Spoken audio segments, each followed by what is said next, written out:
我觉得是这样子哈，就是说，这一次它应该是我们台湾外交上面或是国际空间上面一个重大的突破。对台湾既然是重大的突破，那么对中共这就是一个重大的挑战。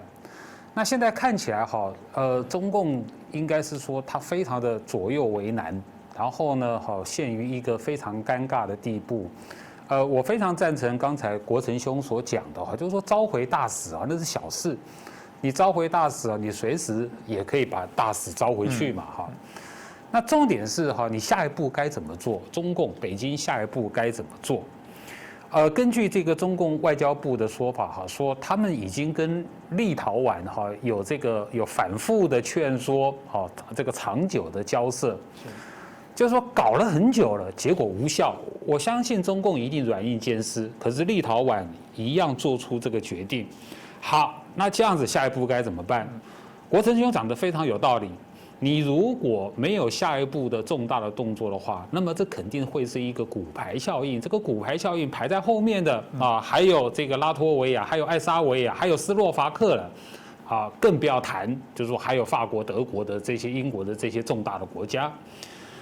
那你如果要反制的话，哈，你从政治外交的角度来看的话，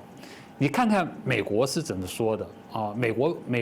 已经介入这件事情。美国国务院发言人是说，第一个，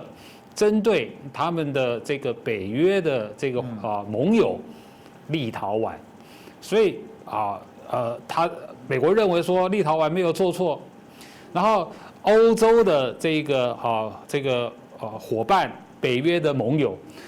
美国的讲话里面呢，故意的把立陶宛呢，把它当作是整个北约的一部分，整个欧洲的一部分。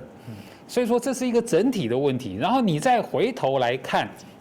这个欧盟的讲话，欧盟的这个对外事务部发言人也讲话了，他认为说，这个没有违反一个中国所谓的一个中国原则啊，而且呢，立陶宛呢是有权利跟台湾交往的。然后呢，欧盟的发言人后面也特别强调了，哈，这个是欧盟整体的事情，还不是一个立陶宛的事情。欧盟发言人已经说了，所以中共他现在在考虑的不只是美国，还包括整个欧洲的态度。更巧的是，现在刚好就是7月份开始中共有一个重大的一个外交战略上的一个确认。就是说，确认要把欧洲当作是一个不可或缺的战略伙伴，所以7月初的时候，习近平呢还跟欧洲的4个国家的领袖视讯会议跟通电话，德国、这个法国、希腊、捷克的领导人，